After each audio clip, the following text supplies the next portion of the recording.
الأنبياء والمرسلين وعلى آله وأصحابه أجمعين.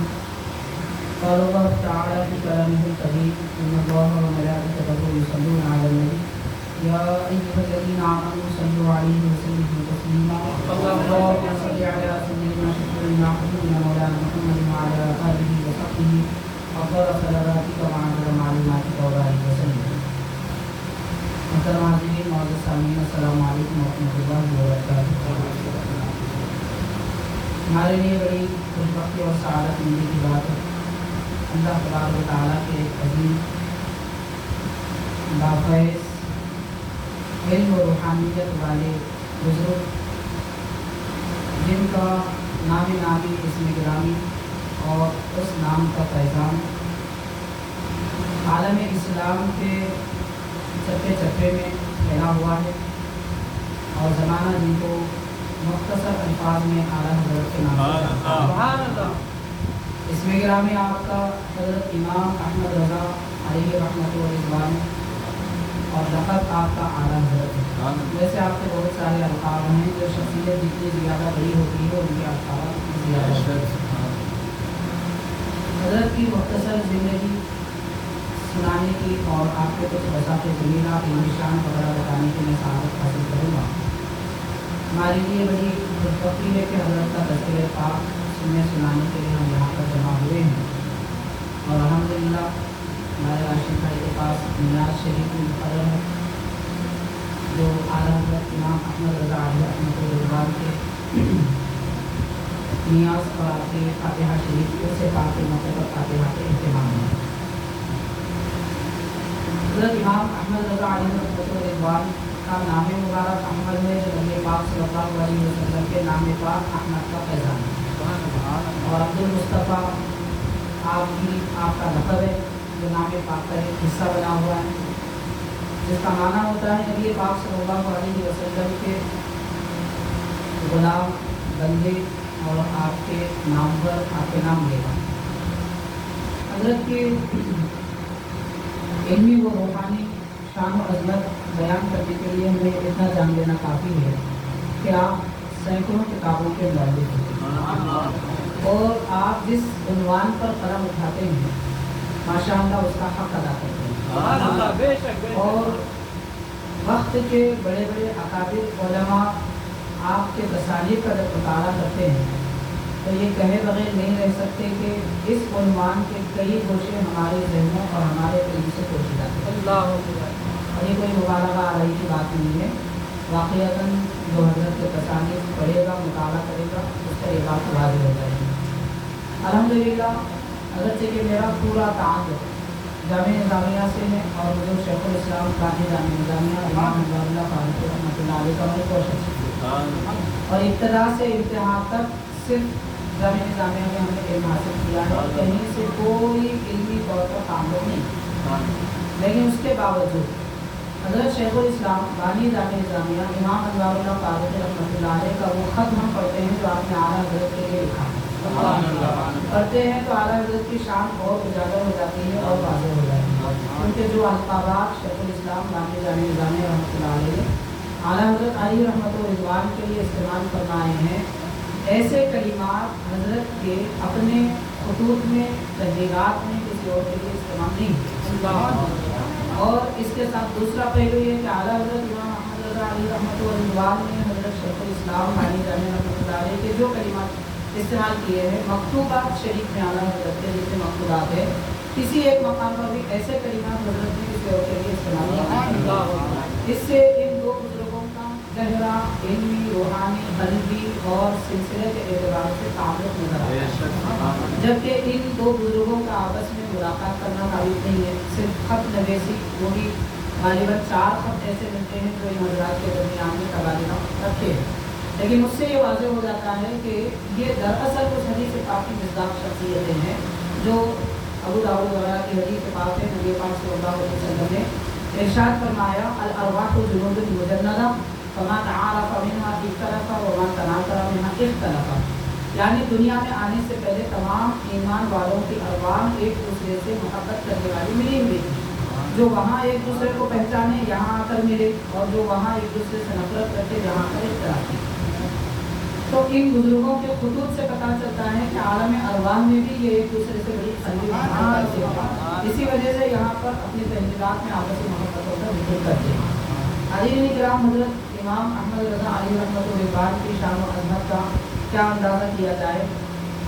एक सिर्फ अरवाह के समाअत और अरवाह के फैज़ान वगैरह को बताने के लिए आपने किताब जो तहरीर फरमाई, उस किताब में तकरीबन 360 से ज़्यादा अहादीस शरीफा और दलाइल आपने नक़ल फरमाए। एक मसले को साबित करने के लिए आप इतने गहरे दलाइल का इस्तेमाल फरमाते हैं कि पढ़ने वाला दंग रह जाता है।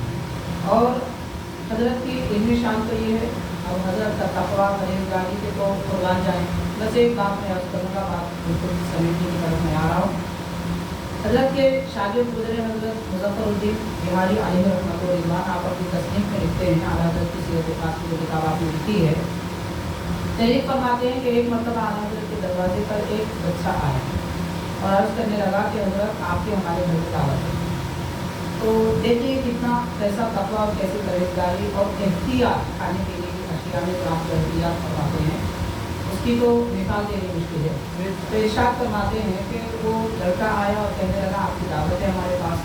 तो हज़रत ने फरमाया कि बेटा दावत तो हमें कबूल है, पर आप हमें खिलाओगे क्या। कमसिन लड़का था, तो उसने अपना दामन खोल लिया, उसमें दाल और थोड़ी सी हरी मिर्च पड़ी। तो कहने लगा हज़रत मैं आपको ये खिलाऊँगा, इसकी ज़ियादत करूँगा। तो आप अपने एक शागिर्द से फरमाते हैं कि इनके घर का पता मालूम करो और जिस दिन दावत है हमें वहाँ पर जाना।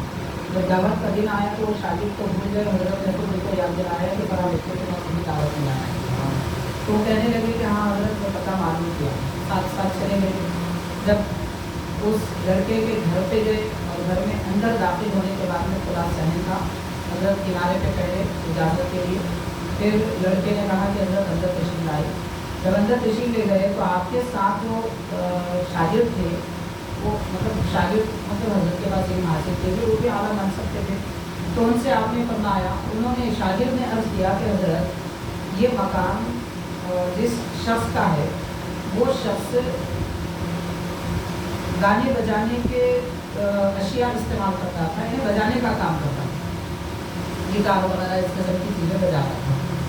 तो हज़रत इमाम अहमद रज़ा अलैहि रहमतुल्लाह ने फरमाया कि बहुत अच्छा हुआ आपने खाने के बाद निकाला, क्या इस तरह की कमाई वाले का लुक़्मा हम खाएंगे। और किस तरीके से तुम्हें मालूम था कि यहाँ तक आने को दिया। हज़रत अपने ज़रा का इज़हार फरमाने लगे, तो उन्होंने माज़रत की।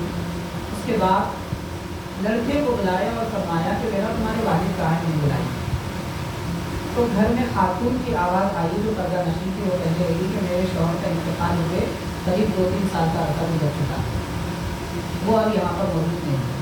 हज़रत ने दरिया फरमाया कि वो क्या करते थे। उन्होंने कहा कि हाँ ये बजाने का काम करते थे, लेकिन इस वक्त मेरा लड़का ईंट गाड़े का काम करता है, तिजारत का काम करता है, लोगों के साथ मजदूरी करता है, उसकी कमाई से हमने आपके लिए ज़ियाफत का इस्तेमाल किया।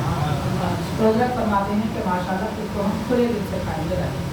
तो वही दाल आपके पास आई, वही हरी मिर्च पकी हुई आई, जब पकी हुई मिर्चियाँ पकी हुई आई और मोटी बाजरे की रोटियाँ आपके सामने आई। आला हज़रत इमाम अहमद रज़ा रहमतुल्लाह अलैह का मिजाज बहुत नफीस था, वो हर तरह की चीज़ खाना पसंद नहीं करते थे। मिजाज इंतहाई नफासत थी, नज़ाकत इंतहाई नज़ाकत थी। और ये जिनका मिजाज बहुत ज़्यादा पाकीज़ा होता है उनकी तबीयत नफीस होती है। तहारत पर जिनकी परवरिश हुई होती है उनकी तबीयत ज़्यादा नफीस होती है, हर तरह की चीज़ खाना आपको पसंद लेगा। इसीलिए हज़रत गाय के गोश्त से भी परहेज़ करते थे। उसके मुताबिक एक बात है तो हज़रत के मिजाज के एतबार से इस्लाम में तो जायज़ है, लेकिन आपसे जब फतवा पूछा गया तो आपने सख्ती के साथ फरमाया कि बराबर ज़बान करना चाहिए।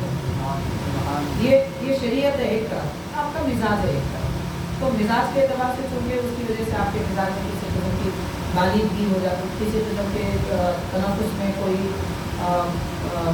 किसी किस्म का लाहिका पैदा होता था, जिसकी वजह से आप उसे परहेज़ करते थे। बहरहाल लेकिन बाजरे की इतनी सख्त रोटी आप नहीं खाते थे, मिजाज के खिलाफ था, नज़ाकत आपके तबीयत में नफासत थी, और ऐसी दाल भी नहीं खाते थे जो आपको पेश की गई थी।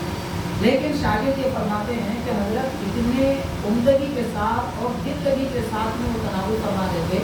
शागिर्द अपने दिल में कहते हैं कि आप तो घर की बनी हुई उम्दा चीज़ भी इतनी तबीयत की मारी होने के साथ नहीं खाते थे, और ये बाजरे की रोटी और दाल खा रहे हैं इस तरीके से। खैर हजरत ने तनावुल फरमाया, दरमियान में इनके बात पर अपने शागिर्द के कल्ब ख्याल पर मुत्तले हो गए और फरमाया कि अगर इस तरह की हलाल कमाई और मोहब्बत वाली दावत रोज़ आए तो मैं रोज़ ऐसी दावत।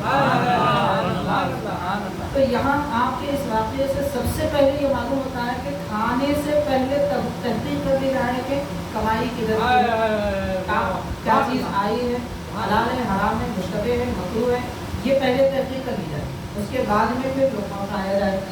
दूसरा ये कि जो गरीब है उनकी दावतों में शिरकत फरमाने को आपने कभी अपनी शान के खिलाफ नहीं समझा, क्योंकि ये प्यारे आका सल्लल्लाहु अलैहि वसल्लम की सुन्नत है।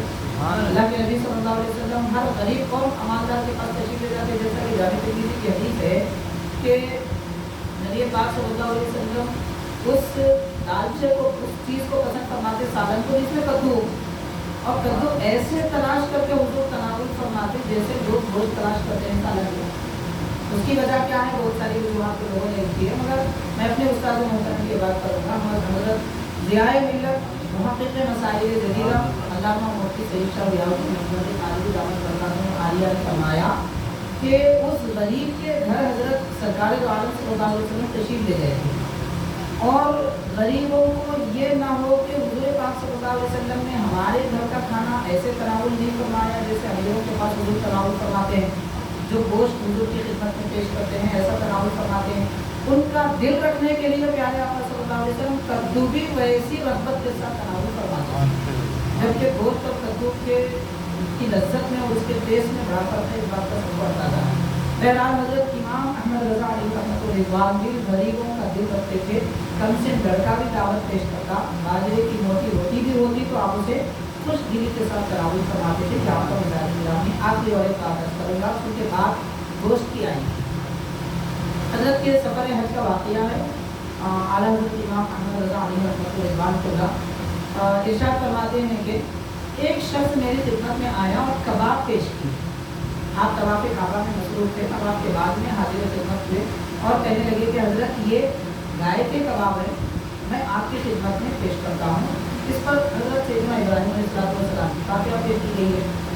तो हज़रत फरमाते इमाम अहमद रज़ा अलैहि रहमतुल्लाह के मेरे मिजाज के और तबीयत के खिलाफ है गाय का गोश्त, लेकिन चूँकि उन्होंने कहा ये हज़रत इब्राहीम अलैहिस्सलाम की खिदमत में नजराना पेश किया गया था, इसलिए मैंने उसकी एक रोटी चख ली। और सफ़र के दरमियान मिजाज में किसी किस्म की अगर तबीयत में खराबी हो तो सारा मामला ख़राब हो जाता है, लेकिन उसके बावजूद आप फरमाते महज इब्राहीम अलैहिस्सलाम की निस्बत और काफ़िया की वजह से मैंने उसे तनावुल किया, और उसके बाद मुसलसिल जमजम पीता रहा, जमजम मुसलसिल पीता रहा। एक बोटी बड़ी बात है, एक रेज़ा भी अगर मैं खा लेता तो मेरे जिस्म में तबीयत में खिलाफ पैदा हो जाते, जिसमें किस किस्म के ददोड़े वगैरह इस किस्म के पैदा होते थे आपके गुजार में। तो जो आपकी तबीयत नफीस तबीयत के खिलाफ, तबीयत आपकी बहुत उम्दा थी, उसके खिलाफ था। लिहाजा फरमाते हैं कि मैंने एक इब्राहिम से निस्बत इब्राहिमी की वजह से उसे तनावुल किया, और दूसरा आबे जमजम की बरकत मैंने महसूस की कि आबे जमजम के बारे में सरकार ने फरमाया कि ये खाने वाले के लिए पेट भरने का काम है, तीन प्यासे के लिए पानी का काम देता है, और बीमार के लिए शिफा का काम देता है। तो वाक़ईतन मेरे लिए आबे जमजम शिफा का काम दिया और मैंने निस्बत के खातिर को तनावुल किया। तो यहाँ हज़रत की ज़िंदगी की नफासत, ज़िंदगी सुन्नत नबवी की पैरवी, इल्मी शान वगैरह और बहुत सारे आपके ज़िंदगी के अबवाब में दरवाजे हैं कि उनको बयान करना नहायत मुश्किल है। बहरहाल आपकी शान और अज़मत में चंद बातें हमने इसलिए अर्ज़ की ताकि हमारी भी बख्शिश हो जाए, हज़रत का फैज़ान बरसाली हो जाए, और इल्मी वो फैज़ान जो हज़रत अल्लाह तआला ने अता फरमाया हम सबको भी अल्लाह तआला अता फरमाए, और आपके इस नियाज़ शरीफ के तसद्दुक़ में हमारे इस महफ़िल को कबूल फरमाए, दुनिया व आखिरत में हम सबको खुशी अता फरमाए। सल्लल्लाहु तआला वसल्लम अला सय्यिदिना मुहम्मद व अला आलिहि व अस्हाबिहि अजमईन बिरहमतिका या अरहमर राहिमीन।